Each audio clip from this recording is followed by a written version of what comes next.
Bienvenue dans Smart Bourse, votre émission quotidienne sur Bismart pour rester à l'écoute des marchés chaque jour, du lundi au vendredi à 17h. Si vous nous suivez en direct pour la grande édition, à retrouver bien sûr en replay chaque soir sur bismart.fr ou encore en podcast sur l'ensemble de vos plateformes préférées. Au sommaire de cette édition ce soir, le fait du jour, le fait marquant qui est, je vais le dire comme ça, l'emblème du renouveau boursier de l'Europe avec Novo Nordisk qui devient l'une des rares, l'une des seules exceptions européennes à franchir la barre des 500 milliards d'euros ou de dollars de capitalisation boursière.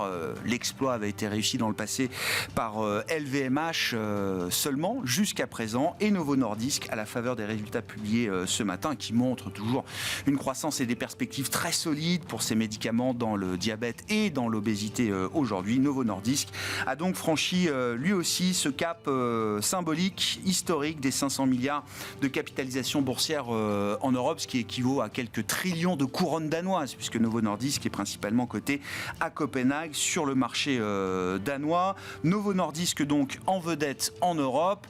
Face à cela, on voit la tech américaine qui ne démérite pas, disons les choses clairement, mais qui temporise peut-être un petit peu quand on a vu les résultats de Microsoft, d'Alphabet, Google ou encore d'AMD hier soir, et des réactions de marché plutôt à prendre des profits sur ces valeurs-là après les résultats publiés pour ces grands groupes. Dans l'attente des suivants, nous aurons demain soir, après la clôture de Wall Street, les résultats encore d'Apple et d'Amazon dans ce groupe des GAFAM. La situation de marché reste donc plutôt positive avec ces résultats d'entreprise qui soutiennent la tendance. On a vu un nouveau record historique ce matin marqué par différents indices boursiers et notamment le CAC à Paris. Vous aurez les détails dans un instant avec Pauline Grattel. Du côté des banques centrales, les premières réunions de l'année se poursuivent avec la décision attendue ce soir de la Réserve fédérale américaine. Comment est-ce que Jérôme Powell gérera les attentes du marché, sachant que la Fed n'a plus touché à ses taux depuis le mois de juillet dernier? Est-ce que la pause touche bientôt à sa fin? Est-ce que Jérôme Powell tentera encore de repousser les attentes des investisseurs, ou est-ce qu'il faut garder désormais les options ouvertes sur la table, notamment pour les prochains meetings et pour le prochain qui se déroulera les 19 et 20 mars de cette année. Voilà donc pour les sujets dont nous discuterons dans quelques instants avec nos invités de Planète Marché. Puis dans le dernier quart d'heure thématique, nous parlerons climat, stratégie climat, et c'est Nicolas Kieffer, gérant chez Montpensier Finance, notamment gérant du fonds M Climate Solutions, qui sera avec nous en plateau à partir de 17h45.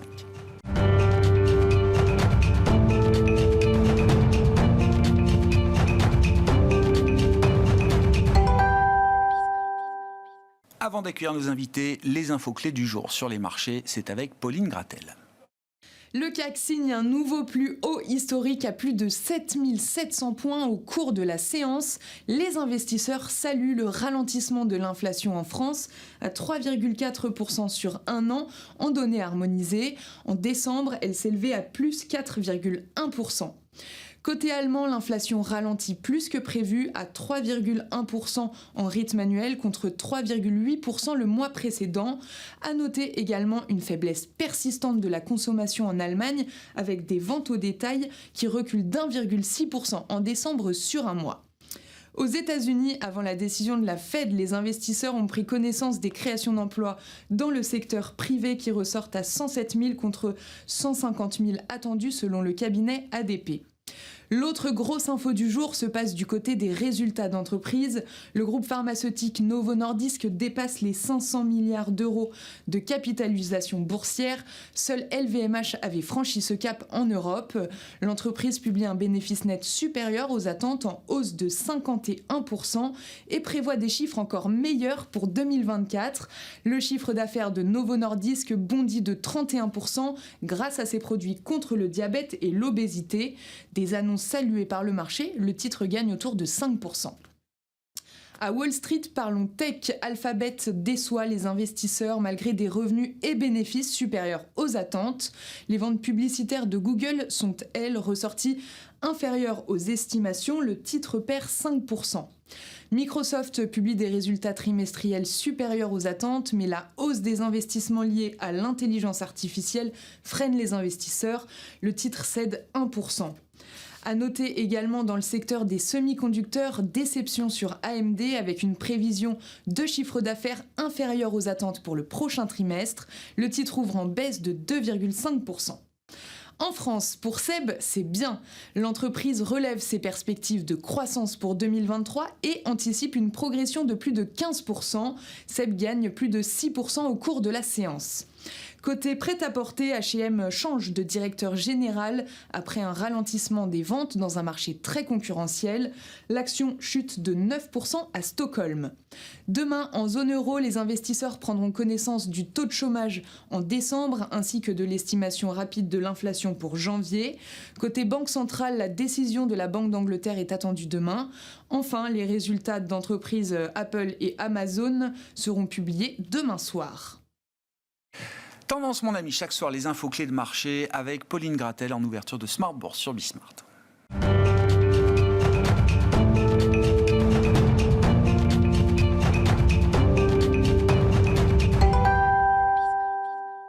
Trois invités avec nous chaque soir pour décrypter les mouvements de la planète marché. Léa Dauphas nous accompagne ce soir, chef économiste chez TAC Economics. Bonsoir Léa. Bonsoir Grégoire. Merci d'être là. Merci à Gilles Guiboud de nous accompagner également. Bonsoir Gilles. Bonsoir Grégoire. Vous êtes responsable de la gestion action européenne d'AXA IM et Étienne de Marsac à nos côtés également ce soir. Bonsoir Étienne. Bonsoir Grégoire. Vous êtes désormais directeur de la SICAV Monakea Capital, qui est spécialisée dans la dette émergente. La dette émergente. Étienne de Marsac, donc avec nous également. Quelques sujets global macro, peut-être effectivement pour commencer, avec notamment la décision de la Fed ce soir. La question étant, est-ce que Jérôme Powell, jusqu'où Jérôme Powell ira dans l'idée de repousser les anticipations de marché? Est-ce que tous les meetings à partir de celui de ce soir seront des meetings ouverts, live, comme on dit dans le jargon des banquiers centraux, pour une première baisse de taux? Léa. Alors, en tout cas, ça appuierait le message que les banques centrales sont désormais data dependent. Quand on a des chiffrages d'inflation en décélération, de croissance qui se tiennent et qu'on sait qu'on a aujourd'hui des banques centrales qui sont surrestrictives, nous on a une sorte de taux neutre en fait. La Fed devrait retourner à 4%. Il y a à peu près 150 BP de buffer, de marge. De marge. Donc, dans ce contexte-là et dans ce sens-là, oui, tous les meetings, hormis celui de ce soir, sont à peu près ouverts pour des premières baisses de taux. On a quand même, nous, plutôt un scénario de baisse de taux sur le Q2 pour principalement deux raisons. La première, c'est que, on a quand même une forte résilience encore de la macro américaine qui continue de nous surprendre, avec le risque qu'on ait du sous-jacent avec une inflation qui certes décélère, mais reste quand même inerte sur certains types de biens dans un environnement en plus qui est assez volatile avec des problématiques plutôt haussière inflation que baissière inflation.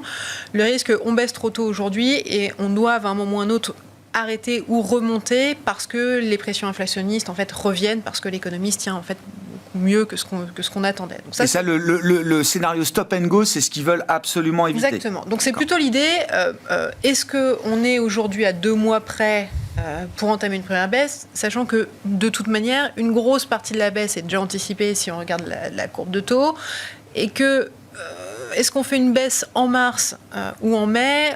On sera en fait fixé au mois de février et que le jour des deux meetings, au final, le mouvement, c'est toujours pareil. Ce soir, ils ne savent pas. Ce soir, les membres de la Fed, s'ils vont baisser en mars, en mai ou plus tard. La logique moyen terme et ce côté prudence, en même temps que le data dependence de la Fed, voudrait dire on n'est pas à 2 mois près et attendons d'avoir un Q2 dans lequel on ait une vision un peu plus forte des tensions inflationnistes sous-jacentes et de la dynamique macro.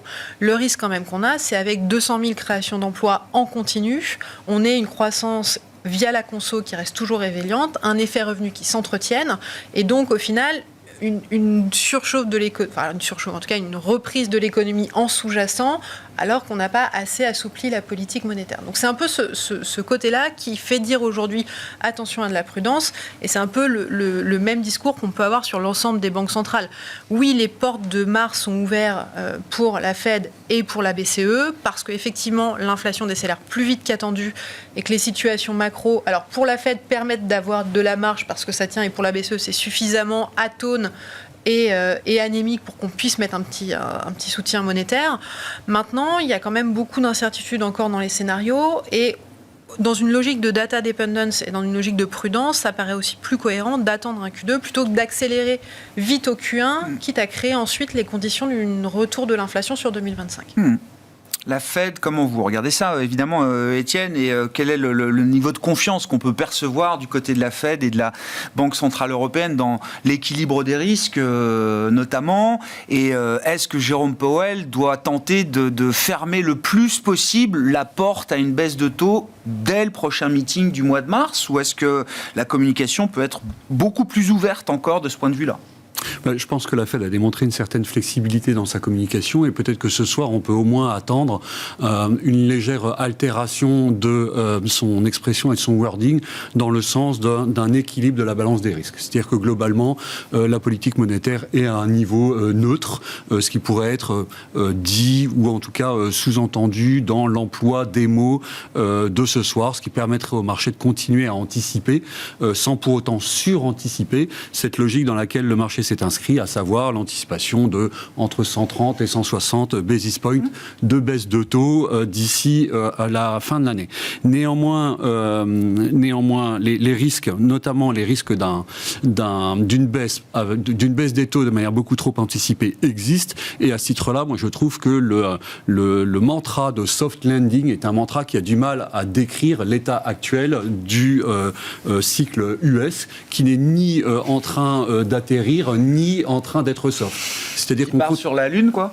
On continue à être dans une logique d'expansion au regard d'un certain nombre de critères qui sont des critères qui sont tangibles et qui sont quantitatifs. 23 a été une année d'accélération de la croissance américaine. Là, on est encore sur des niveaux de croissance de plus 3,3 trimestre après trimestre, et on est surtout au plein emploi, c'est-à-dire un taux d'emploi ou un taux de chômage qui est de 3,70. Et d'ailleurs, je note que dans les chiffres récents, l'indicateur de est-ce qu'il est facile ou compliqué de revenir à l'emploi, donc l'indicateur Jobs Hard to Get, cet indicateur, il baisse brutalement. Et il est extrêmement bien corrélé avec le taux de chômage américain. Ce qui peut vouloir dire que dans les semaines et les mois qui viennent, attention, on ne va pas avoir une remontée progressive du taux de chômage, mais une poursuite de sa baisse, ou pourquoi pas une stagnation sur les niveaux qui sont des niveaux de 3,70, qui ne sont pas du tout compatibles avec des niveaux de récession, ni avec des niveaux de soft landing.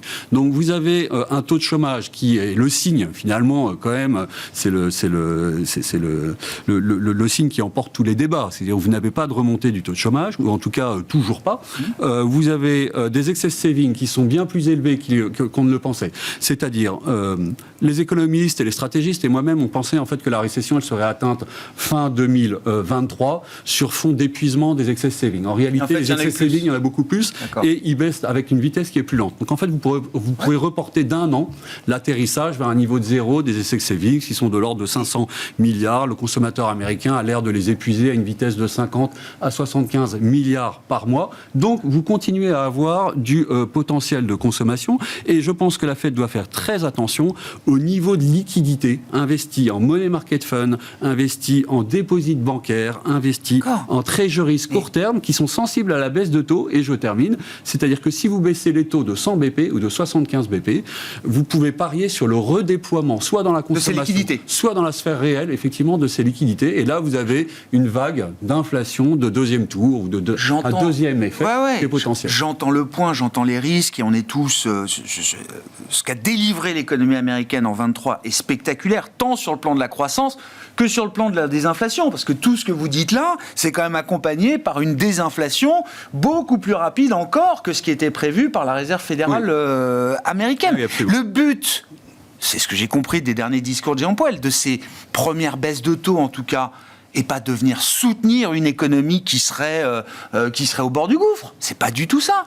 C'est juste se réadapter à la situation de l'inflation aujourd'hui, qui n'est plus celle d'il y a 12 ou 18 mois, que ce soit en niveau et que ce soit même en termes de dynamique. Oui, effectivement, mais vous êtes quand même dans une sphère de réactivité ou de circularité très élevée entre la baisse des taux, le pricing des marchés financiers et la consommation. Ça, c'est le premier point. Et le deuxième point, c'est effectivement cette forme d'altération de ce qu'on appelle la fonction de réaction de la Fed. Donc, qu'est-ce que c'est ? C'est effectivement la Fed dit, bon, job is done sur l'inflation, en gros. Donc on adapte nos niveaux de taux qui sont probablement un peu trop restrictif compte tenu de l'inflation. Et on se recale sur l'output gap. Donc on regarde l'output gap. Et on se dit, tiens, finalement, on est peut-être dans une forme de décélération de l'output gap, mais c'est pas sûr. Et le point, c'est attention à ne pas trop recalibrer sa fonction de réaction sur l'output gap, compte tenu d'un cycle qui, pour le moment, continue, se prolonge et ne montre aucun signe de faiblesse.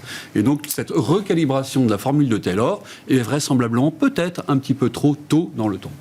Bon, on est toujours là à débattre du calendrier des baisses de taux.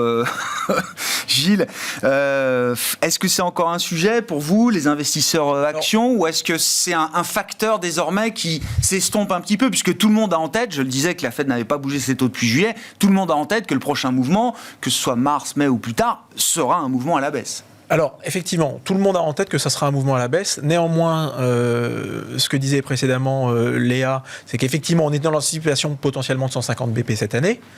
Et moi, ce qui m'intéresse, c'est de voir quel est l'impact en fait sur les marchés actions. Et en réalité, ce qu'on a pu voir, c'est que le marché actions, il a déjà assez largement réagi. On l'a vu avec le rebond qu'on a pu observer à partir de l'annonce de la stabilisation du pic sur les taux, à partir du mois de fin octobre, en fait. Le marché s'est forgé sa conviction là-dessus, hein, bien sûr. On a eu une remontée absolument phénoménale des marchés actions pour retrouver des plus hauts et continuer à faire des plus hauts tous les jours. Donc, le risque, à mon sens, il est plus potentiellement à la baisse pour les marchés actions, dans le sens où, effectivement, on a anticipé une baisse de 150 BP cette année. Si on devait repousser la baisse des taux de 1 ou 2 mois, peut-être que les marchés pourraient être déçus en se disant finalement, il y a un peu moins de baisse de taux que ce qu'on avait anticipé et qu'on avait pricé dans le rebond des marchés actions. Alors, on peut le lire de deux manières. Soit parce que ça a un impact négatif sur le multiple de valorisation, mais à l'inverse, ça peut être en partie compensé, en réalité, par des résultats d'entreprise qui seraient meilleurs.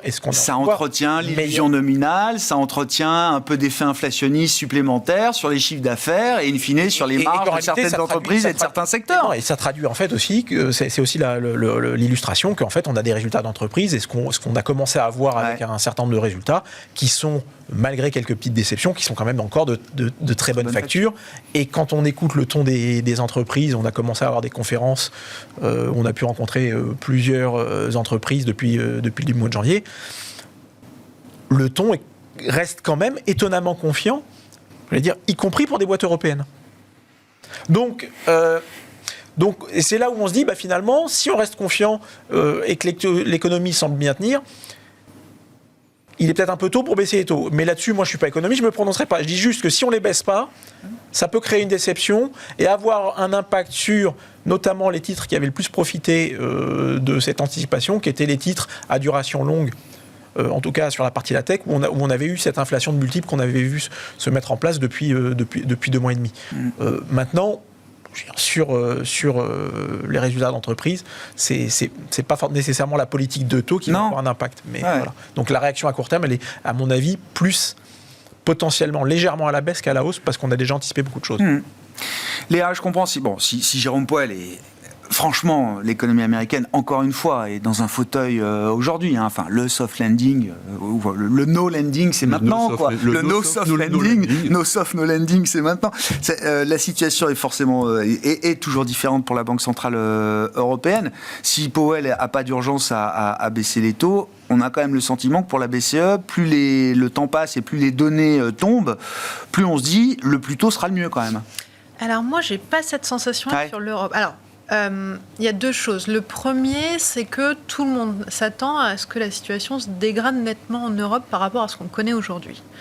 Alors qu'en réalité, si on prend le sous-jacent de la zone euro, on a plutôt un effet de désinflation qui va se mettre en place, une banque centrale qui, dans tous les cas, arrête d'augmenter avec un passage de la politique monétaire qui est plus rapide en zone euro qu'aux États-Unis. Et nous, on a des arbres et des modèles de décision, donc on ne fait pas d'hypothèse. Ce qu'indiquent les arbres de décision, c'est qu'effectivement, à court terme, tant qu'on est dans une dynamique de confiance faible en zone euro, on ne va pas avoir d'impulsion. Et ce qui manque à la zone euro, c'est l'impulsion globale du commerce mondial des États-Unis. Donc on est plutôt dans une année où, effectivement, à court terme, c'est plutôt médiocre et ça tourne autour de la situation actuelle.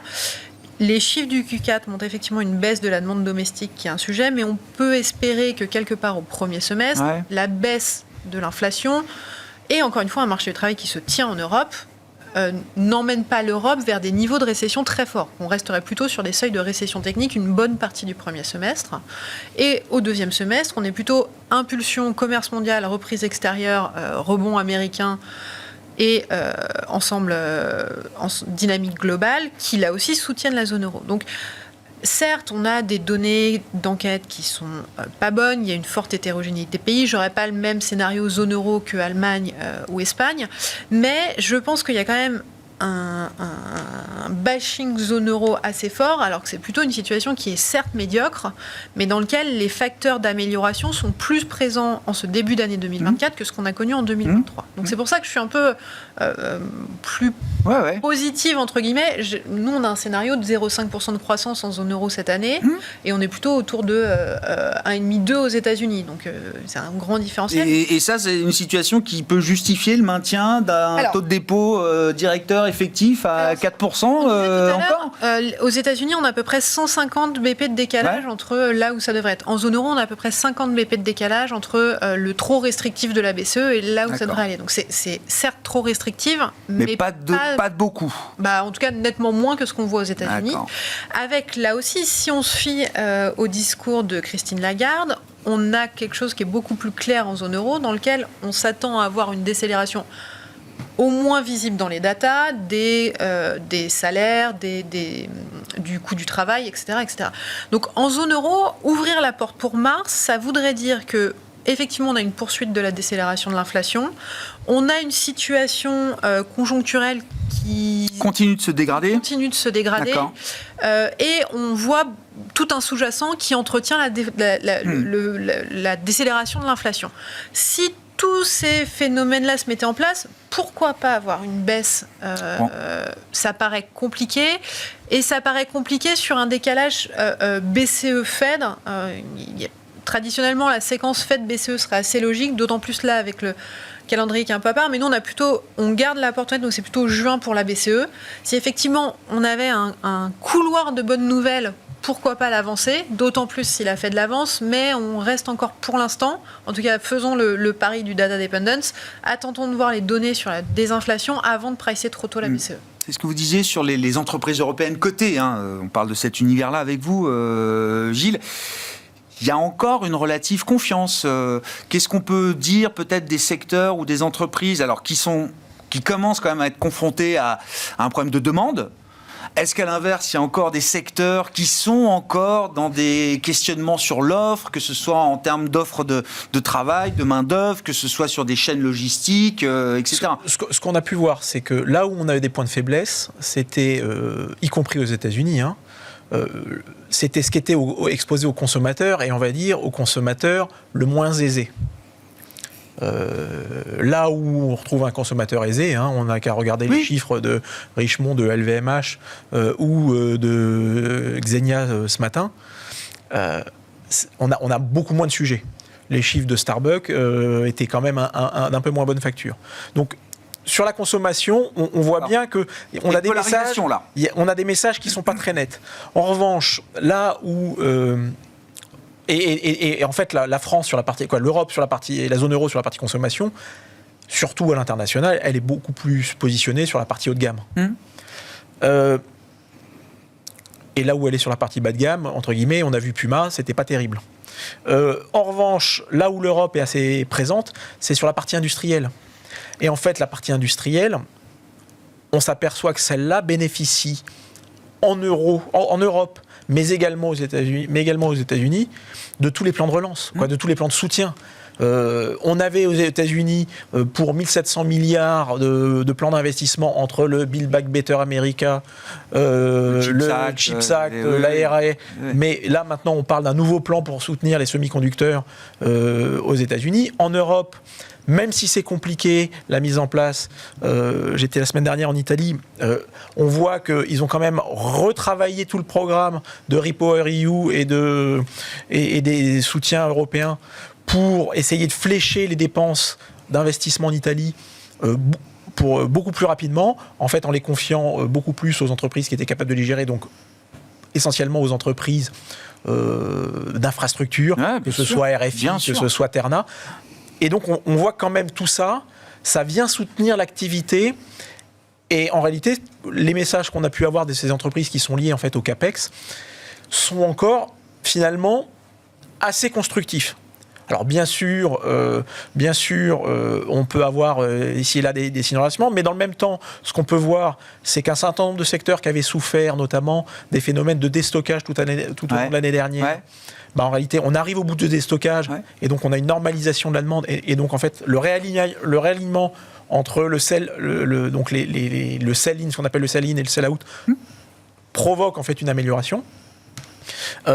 Et donc tous ces éléments qui se mettent en place font qu'en fait on a des perspectives pour l'année qui ne sont pas si mauvaises que ça, d'autant que si je comprends bien ce que me disent les économistes chez moi, c'est que et j'avais pas forcément quelque chose que j'avais en tête, c'est qu'en réalité, même en Europe, la situation du consommateur s'améliore, puisqu'en fait, on va retrouver, au cours de l'année, une hausse du pouvoir d'achat. La question étant, est-ce que ça suffit ? Est-ce que ça suffit à changer la perception et à modifier la psychologie et in fine les comportements des consommateurs ? Est-ce que ça ? Parce que là aussi, il y a beaucoup de stocks d'épargne, mais on est en train de se demander si c'est pas du patrimoine figé maintenant, d'une certaine manière. Pour la consommation, mais en attendant, on a quand même ce qu'on peut voir, c'est que cette résilience de l'économie, elle provient aussi de ces plans d'investissement qui font que s'ils continuent à se développer, ça devrait permettre de redonner peut-être un peu de confiance.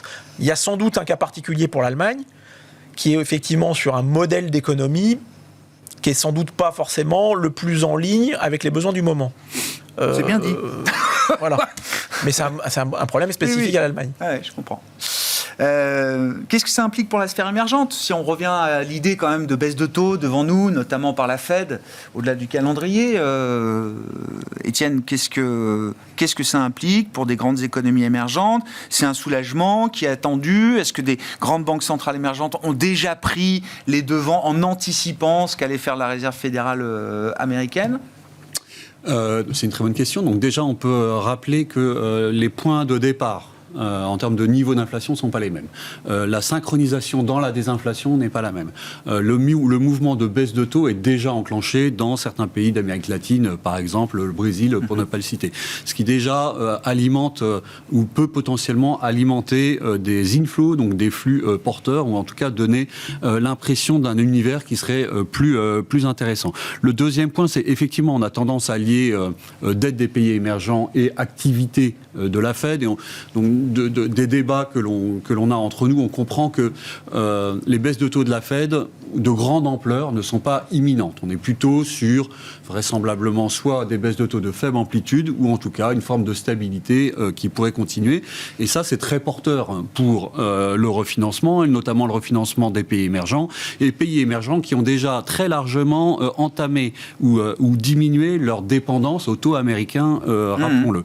Et le troisième point, c'est qu'il y a des histoires qui sont spécifiques, comme celle de l'Argentine, par exemple. Argentine qui subit un véritable choc de libéralisme, choc de libéralisme qui pourrait inspirer certains pays comme le nôtre, notamment récemment, et qui sont des cas d'investissement, d'autant plus que depuis les 2 dernières années, vous avez eu 120 milliards de sorties d'investisseurs dans les dettes émergentes, ce qui correspond à un extréma depuis 25 ans.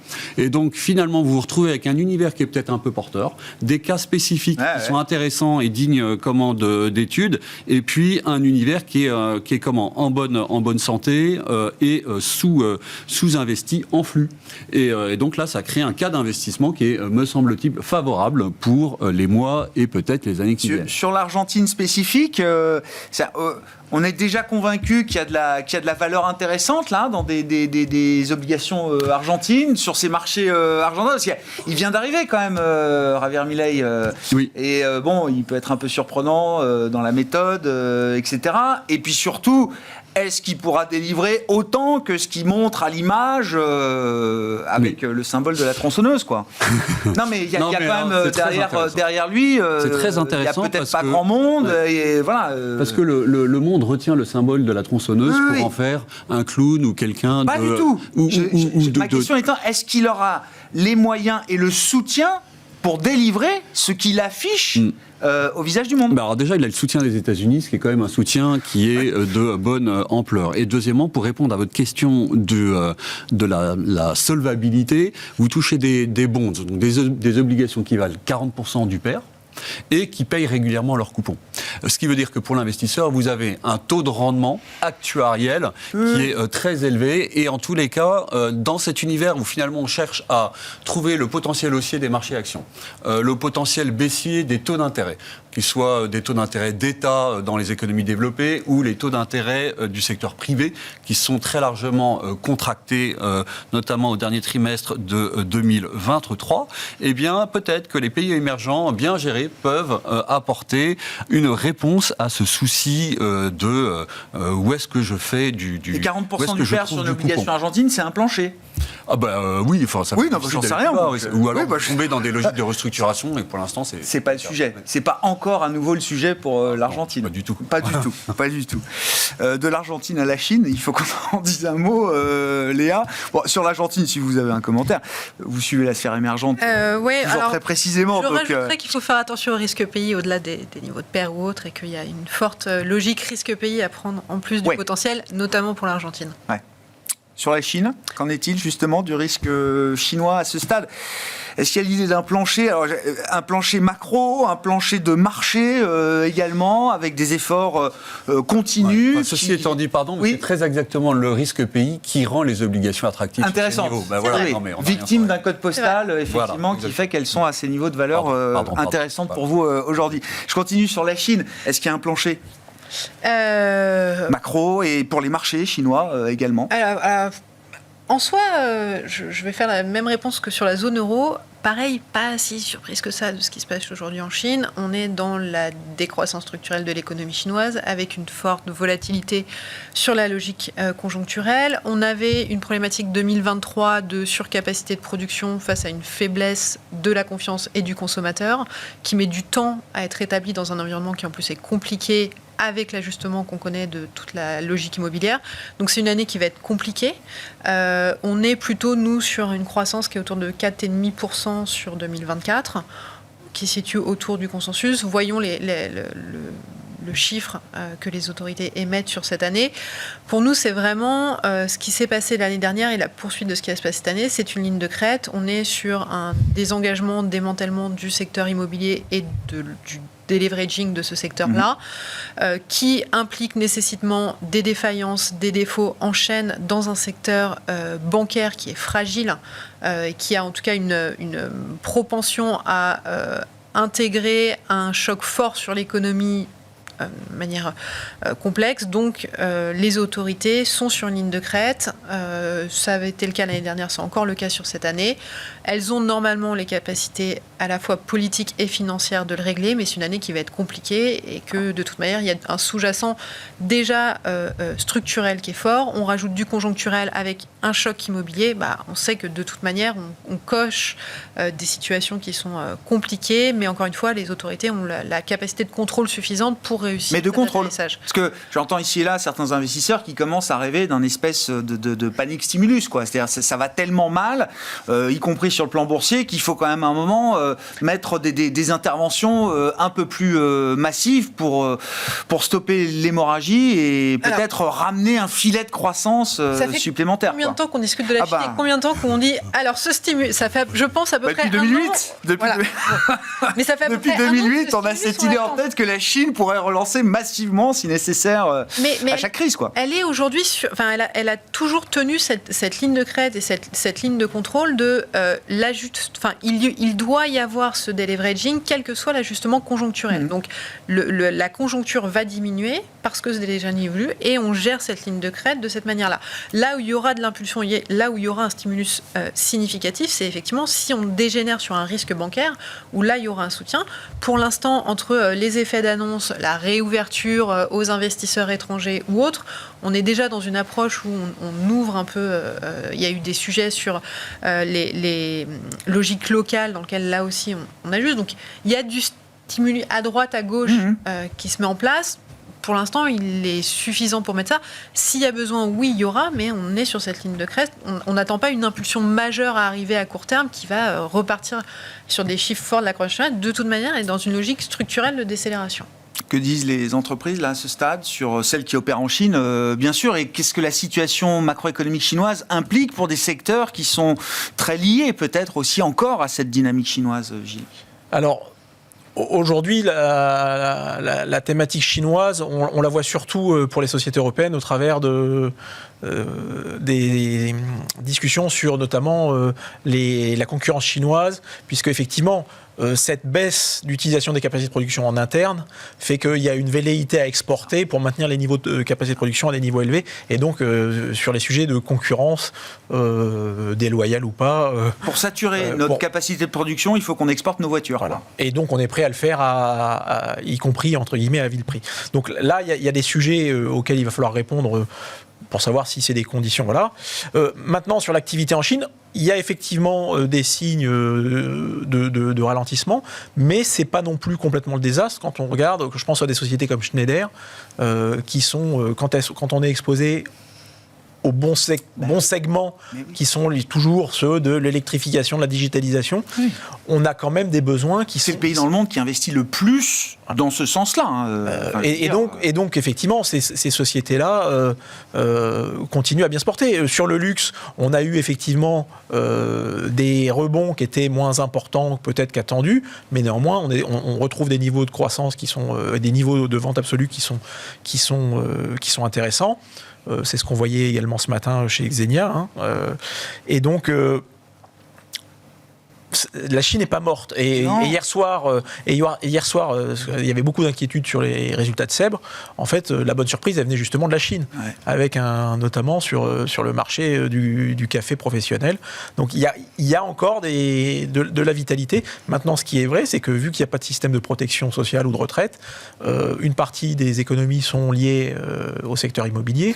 Et forcément, ça pèse sur le sentiment. Ça, c'est... Avec en plus un marché boursier qui pouvait aussi servir de petite cassette. Donc il y a des freins. Oui. Mais c'est en ça que, d'une manière plus générale, c'est en ça que nous, on aime bien le marché des actions européennes, parce que, quasiment de manière structurelle, c'est un marché qui est très diversifié.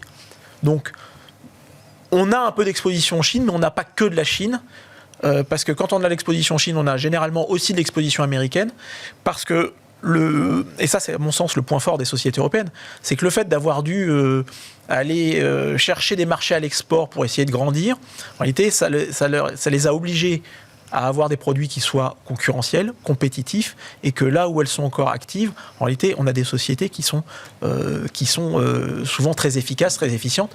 Et cette diversification, c'est exactement ce qu'on recherche quand on veut investir en actions. Donc, par nature, les sociétés européennes, pour moi, offrent un attrait qui, aujourd'hui, n'est certainement pas reconnu quand on regarde leur niveau de valorisation.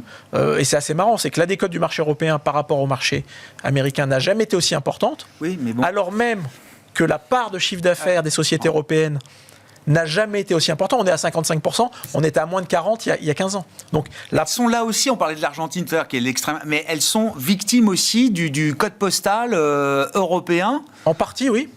Parce que l'écart, le gap entre la croissance américaine et enfin le potentiel américain et le potentiel économique européen, de ce point de vue-là, il est indéniable.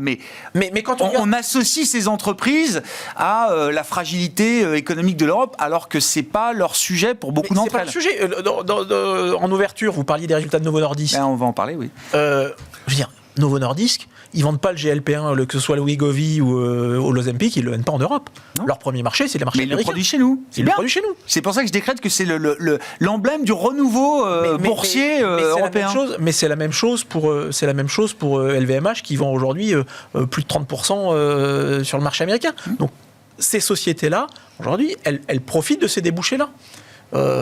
Donc ce qui est intéressant, c'est que... Et donc, il y a une partie de leur décote qui est liée au fait qu'elles sont cotées sur des places boursières européennes, où elles sont localisées... L'évidence, la meilleure preuve, c'est ce qui s'est passé cette année. On a eu un certain nombre de sociétés qui ont décidé de se délister du marché européen pour aller se coter aux États-Unis. Je pense à Linde. il y a Linde, on a eu CRH, et que systématiquement, ça s'est traduit par un re-rating. On a eu CRH dans le ciment, on a eu CNH plus récemment dans les tracteurs. Et une des questions qui pourrait se poser, c'est que des sociétés qui sont très largement exposées, ou pour lesquelles le marché américain est le premier marché, je veux dire, on pourrait prendre le cas de Stellantis. Je veux dire, aujourd'hui, c'est un groupe qui est en bien meilleure forme que Ford et GM. Il a une décote de 30%. Sans raison. Donc, ça doit, à mon sens, soulever des questions. Et la réalité, une des raisons pour lesquelles, en fait, aujourd'hui, on a cette décote, c'est parce qu'en fait, aujourd'hui, en Europe, on n'a plus d'actionnaires de long terme. Je veux dire, c'est un vrai sujet. On n'a plus d'investisseurs de long terme. Et on a des actionnaires de passage, quoi. On a des actionnaires de passage, on répond et on n'a qu'à voir la volatilité des cours sur les annonces de résultats. On est aux mains des hedge funds, ce qui est un non-sens. Donc aujourd'hui, il serait urgent de pouvoir se poser la question de savoir s'il faut des fonds souverains, des fonds de pension ou revoir la régulation d'un certain nombre d'industries qui aujourd'hui qui étaient des traditionnels. Il y a des efforts permanents qui sont faits. Il y a des efforts de place qui sont faits, des initiatives TBO pour soutenir certains secteurs spécifiques avec des investisseurs cornerstone, comme on dit, etc. Mais ça sert à rien. Si vous êtes, je veux dire, si vous n'avez pas la main mise sur votre passif. Oui, j'entends. Je veux dire, si vous gérez des fonds pour compte de tiers et que vos porteurs peuvent partir le jour au lendemain, je veux dire, en aucun cas vous pouvez devenir actionnaire de long terme. Ou en tout cas sur une très petite portion. Novo, est-ce que c'est cher ou pas? Et si oui, de combien? On a eu un parcours boursier qui était effectivement très surprenant. Oui, en absolu, à l'instant T, c'est cher. Maintenant, si la croissance continue sur le rythme qu'ils sont annoncés. Ils ont annoncé pour les perspectives pour 2024, c'est une croissance des résultats opérationnels entre 23 et 28%. Je rappelle, ils sont contraints dans leur croissance. Ils n'arrivent pas à servir tout le marché, toute la demande et tout le marché adressable sur leurs nouveaux produits. Donc, le titre, à l'instant T, est sans doute un peu cher. Moi, ce qui aurait tendance à m'alerter sur un titre comme Novo Nordisk, c'est un titre qu'on regarde depuis longtemps, qu'on a pu avoir dans les portefeuilles depuis longtemps, c'est que, un peu avec un bon sens paysan, c'est que quand c'est un titre dont tout le monde vous parle et qui était dans les titres des journaux de 20 heures, je me dis qu'il y a un tout petit peu d'excitation, pour des bonnes raisons, le marché est énorme. Oui. Mais que du coup, si on regarde les flux, en fait, aujourd'hui, on peut se demander qui n'a pas de Novo Nordisk en portefeuille. Oui, mais le point, c'est lequel? C'est-à-dire, à partir du moment où tout le monde en a déjà, en réalité, vous êtes plus sensible marginalement à la mauvaise nouvelle qu'à la bonne nouvelle. Et donc, c'est plus une position tactique qu'une position fondamentale. Si la question, c'est à 3-5 ans, pour l'instant, il n'y a pas de concurrent véritable. On pourra se poser la question de savoir s'il ne va pas y avoir un moment des baisses de prix. Et du coup, pour la collectivité de ce type de traitement. Mais voilà, il y a quand même aujourd'hui une convergence des flux sur ce titre. Peut-être un pic de hype, quoi. Voilà. Bon, mais comme pour Nvidia, on parle beaucoup de LVMH aussi, toujours. Bon, ça n'empêche pas le... Mais oui, mais on a vu qu'LVMH a pu connaître un petit trou d'air. Oui. Dernière question, Étienne. Est-ce qu'il y a un avant, un après la baisse de taux de la Fed pour les marchés? Comment se comporte le marché jusqu'à la première baisse de taux de la Fed et comment il se comporte ensuite? Ça c'est une question, j'y avais pas réfléchi. Alors attendez. Ah bon non, mais je sais pas. C'est-à-dire que en fait vous avez deux choses. Vous avez la baisse de taux et est-ce que la baisse de taux annonce des baisses de taux supplémentaires? Donc c'est pas juste un one-off 25 BP. Tout dépend de la nature de la baisse de taux. Voilà, c'est le signe de. Mais tel qu'on l'imagine aujourd'hui. De détente. On est dans des marchés qui sont extrêmement digitaux, c'est-à-dire qui s'emballent à la moindre nouvelle sans rationalité ou sans modération. Donc on peut parier que 25 BP serait dans le mindset des investisseurs le signe d'un démarrage, d'un long signe de baisse de taux, signe de baisse de taux qui sera amené à être violemment corrigé par la suite. Vous voyez, donc on peut très bien avoir une phase d'emballement au début avant une brutale prise de conscience que ça n'est pas du tout le cas. Merci à vous trois, merci pour vos éclairages apportés à la situation des marchés aujourd'hui. Étienne de Marsac, Monarchia Capital, Gilles Guibou, AXA IM et Léa Daupha, Stack Economics, c'était les invités de Planète Marché.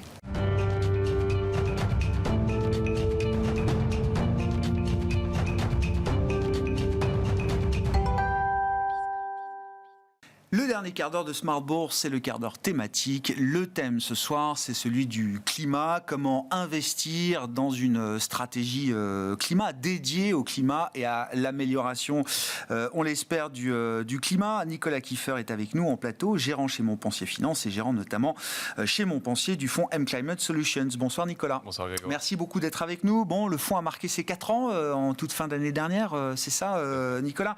Je voulais qu'on revienne à travers l'existence du fonds sur comment cette thématique climat a été chahutée quand même ces dernières années. Il y a eu 2020-2021 alors qui ont été des années extrêmement porteuses pour la thématique climat et le fonds en avait particulièrement bien profité. Et puis bien sûr le contre-coup, notamment 2022, une partie de 2023 sans doute également. Qu'est-ce qu'on peut dire de cette séquence de quelques années et où est-ce qu'on en est aujourd'hui quand vous regardez votre univers d'investissement et la valorisation de cet univers d'investissement, Nicolas? En effet, c'est vrai qu'on a eu 4 ans de recul, ça permet quand même d'avoir une bonne image. Effectivement, donc une année 2020 formidable, un début 2021, je dirais même 15 jours en 2021 qui ont été encore formidables. Puis à partir de là, des discours sur les taux des banques centrales qui étaient plutôt en notre défaveur. Si je dois résumer, parce que c'est très long quand même, 3 ans à résumer, donc 2-3 années compliquées pour la thématique. Deux éléments, 2 explications. Le premier élément, je dirais que c'est les taux, évidemment, sur beaucoup de variables, ça joue sur les valorisations des sociétés qui sont profilées croissance, évidemment. On actualise les flux futurs, donc forcément, la valeur présente diminue. Opérationnellement, ça s'est vu un petit peu plus tard, je dirais même 2023, sur les sociétés, sur les projets, puisque les financements étaient plus difficiles à avoir, sur les taux de rendement qui étaient moins intéressants que dans le passé. Donc ça a joué énormément sur la thématique et on le voit, on a une corrélation qui est parfaite avec l'inverse des taux. Donc voilà.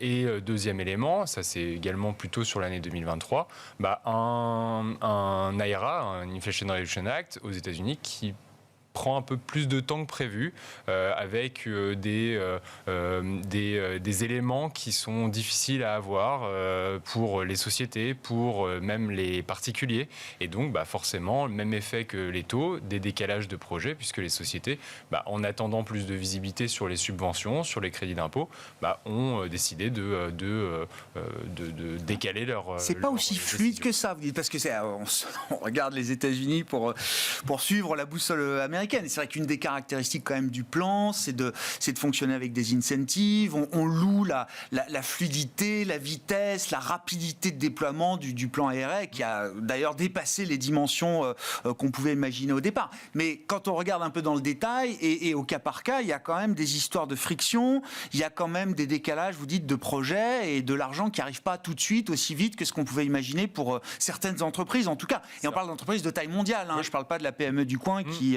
se battrait face à l'administration américaine. Exactement. C'est en fait parce que le déploiement il est principalement fiscal et le problème c'est qu'on a un RSI, donc une administration fiscale aux États-Unis qui est très lente, très compliquée. C'est vraiment une black box et c'est cette administration qui met beaucoup de temps à déployer justement les différents éléments du Green Deal, le fameux Green Deal de Biden. Si on revient sur les valorisations, effectivement, je ne parlerai pas des valorisations de 2020, on en est très très loin, mais si on prend, donc, pour être extrêmement concret, je ne vais pas prendre le fond, mais je vais prendre un indice que tout le monde regarde, qui est le S&P Global Clean Energy, qui est celui que tout le monde regarde, qui rassemble, on va dire, toutes les grandes thématiques qu'on peut aborder, et cet indice se paye aujourd'hui aussi cher que le MSCI World. 18 fois les BPA 12 mois. Ce qui est quand même historique, on n'a pas vu ces niveaux depuis 2018. En face de ça, on peut mettre la croissance des BPA attendue sur les 12 prochains mois. Le MSCI World, on est autour de plus 6%. Sur cet indice, en moyenne, on est à plus 16%. Donc on se paye le même prix pour une croissance attendue qui est 2,5 fois, voire 3 fois supérieure à celle de l'indice global. Clairement, il y a quelque chose. À côté de ça, donc maintenant les perspectives éventuellement, donc on est, je pense, à un point d'inflexion assez important. qu'est-ce qui se passe? Les taux, je pense que le consensus de marché... on en discutait jusqu'avant, oui. Je pense qu'il est dans le même sens.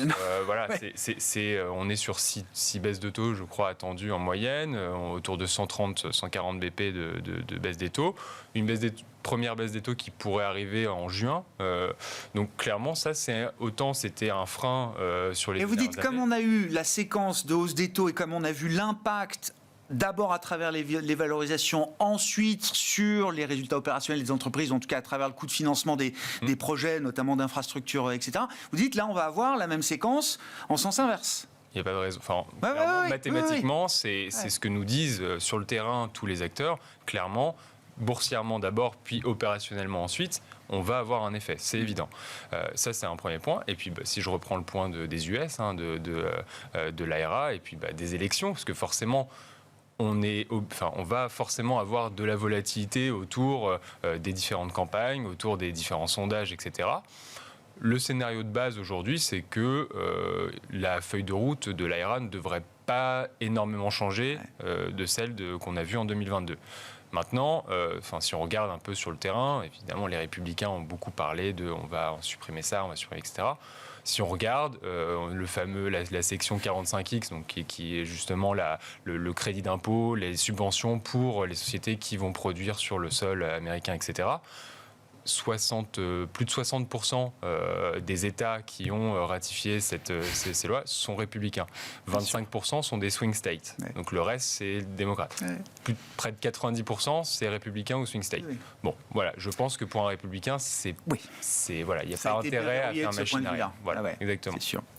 Une des caractéristiques du fonds et de la stratégie, je reviens à votre fonds AM Climate Solutions, c'est toujours l'idée que ce qui est important dans la stratégie que vous menez, c'est la part verte du chiffre d'affaires généré par l'entreprise, et c'est pas tant la dimension de CAPEX vert ou de CAPEX dédié au vert. Et ça, c'est une ligne de conduite qui tient depuis le début, Nicolas. Alors, on a lancé ce fonds donc, il y a 4 ans autour d'un label qui est extrêmement strict, qui est structurant pour le fonds, qui s'appelle le label Greenfin. C'est un label français qui introduit un certain nombre de notions. Dont ministère de la Transition, c'est ça? Exactement. C'est ça. Et pas le ministère de l'Économie comme le label. Il y a une bataille, effectivement. Non, mais il y a 2 labels. Un hébergé par le ministère de la Transition et un hébergé par Bercy, qui est le label ISR. Et donc, dans les multiples notions que ce label introduit, on a cette fameuse part verte, qui est en fait le pourcentage de chiffre d'affaires dans des activités qui contribuent à la transition écologique et énergétique.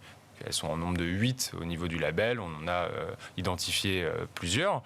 Et donc cette part verte, c'est vraiment structurant pour le fonds. Pourquoi ? Puisqu'on vise clairement les sociétés qui apportent aujourd'hui des solutions au reste du monde pour aider les autres entreprises à se décarboner. La notion de CAPEX, ça va plutôt être pour les stratégies qui visent la transition, donc des acteurs qui sont dans une optique de transition, ce qui n'est pas notre cas. Nous, on va vraiment investir dans les solutions d'aujourd'hui. Ouais. C'est extrêmement important. Ensuite, dans la façon dont on aborde cette thématique, il y a souvent le plus évident, c'est vraiment l'énergie, sauf que c'est qu'une partie de la problématique. Donc déjà, on va avoir évidemment un segment sur l'énergie, la production et la consommation. La production va accompagner le développement du renouvelable à travers toute la chaîne de valeur, que ce soit les développeurs opérateurs, les créateurs les producteurs de matériaux, etc. Dans la consommation, on va être surtout tous les acteurs dans l'efficience énergétique, le bâtiment, qui, je le rappelle, c'est 30% quand même des émissions de gaz à effet de serre. Ensuite, on va avoir un deuxième segment qui va être sur le véhicule, le transport alternatif, donc le véhicule électrique en partie, mais évidemment, le plus évident, on va parler des fabricants de véhicules électriques, sauf que aujourd'hui, on l'a vu. L'écosystème, bien sûr. Voilà, et je pense que boursièrement, dernièrement, il valait mieux être plutôt sur l'écosystème que sur le producteur. On l'a vu avec Tesla, avec BYD, etc. Et donc, nous, notre notion de transport, ça va plutôt être sur l'infrastructure que sur le producteur de véhicules électriques, qui est une notion assez compliquée en tant que stock picker, en tant que gérant, d'investir dans on va dire, le leader de demain. c'est très compliqué, autant investir sur l'infrastructure qui sera obligatoire sur les prochaines années. Et donc, on a un certain nombre d'acteurs qui vont s'occuper des solutions de recharge, de bornes de recharge pour véhicules électriques, ou tout ce qui est câblage, électrification, par exemple. Et il y a déjà, sur la partie borne, notamment, pour un investisseur coté, enfin en action cotée, il y a déjà un marché, enfin il y a déjà un peu de profondeur, il y a déjà des entreprises cotées avec un track record, de la rentabilité, en tout cas dans lesquelles on peut investir en tant qu'investisseur professionnel de l'univers boursier. Oui, bien sûr. Ouais. Alors on a plusieurs acteurs dans notre univers. Nous, on a investi dans un acteur qui s'appelle Alfen, qui est une entreprise néerlandaise, qui n'est pas un pure player des bornes de recharge. Historiquement, ils étaient dans les smart grids, c'est une société qui existe depuis des dizaines d'années, qui était dans les smart grids, donc la gestion intelligente des réseaux électriques, et qui a justement profité de cette expertise sur les smart grids pour développer une expertise dans les solutions de bornes de recharge et dans le stockage d'énergie.